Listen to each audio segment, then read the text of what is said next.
Окей, да направим едно кратко заключение на тренировката за сноуборд за вкъщи. Първо, колко пъти е хубаво да я правим? Ти какво би препоръчал? Бих препоръчал да започнем с 2 пъти седмично, като да има между тренировките около 2-3 дни пауза.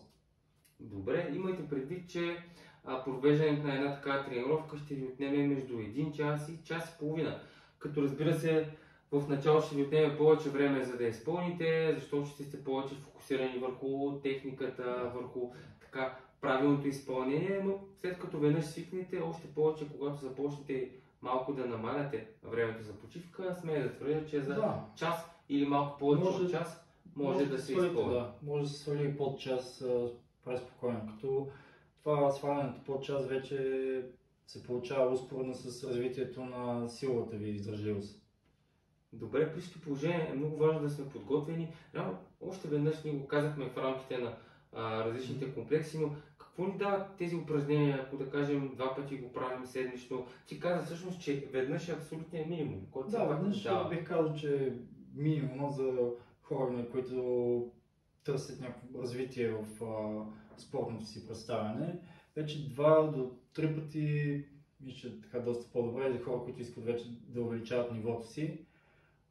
Тук има и малко индивидуален аспект, зависи човека колко пъти иска да кара седмично, колко има възможност и така нататък, но препоръчвам 2 до 3 пъти.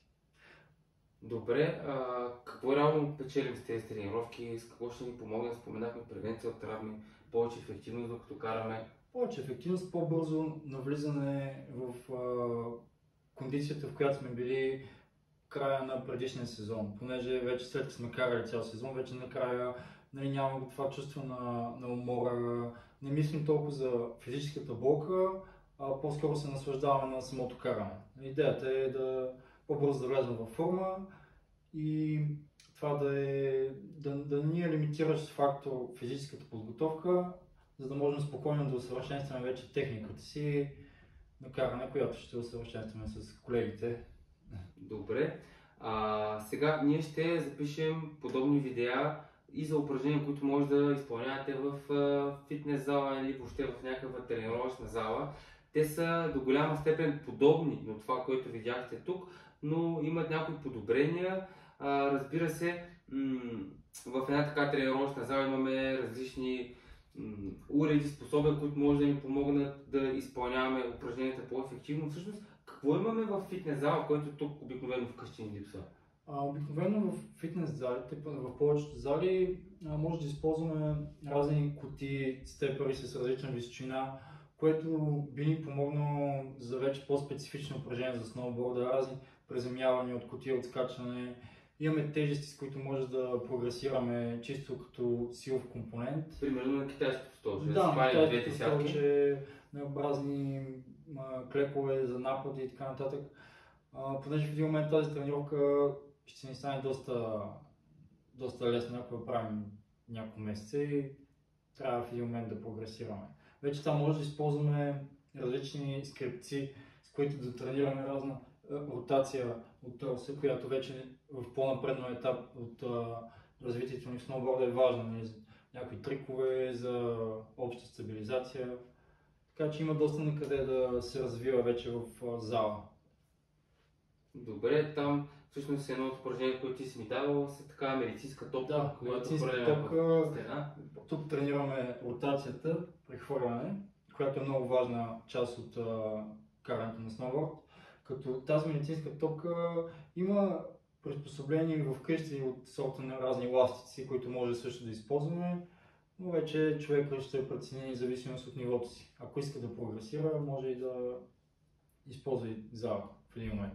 Добре, в тренировъчните зали имаме и тези степери, които ни помагат да изпълняваме подобни упражнения с скок, с приземяване от някаква височина. Степерите ни дадат най-голяма плюс на тях е, че можем точно да се приземяваме от по-висока повърхност на по-малка, което е доста специфично свързано с сноуборда и приземяването, заздравяването на сухожилията и общата кондиция.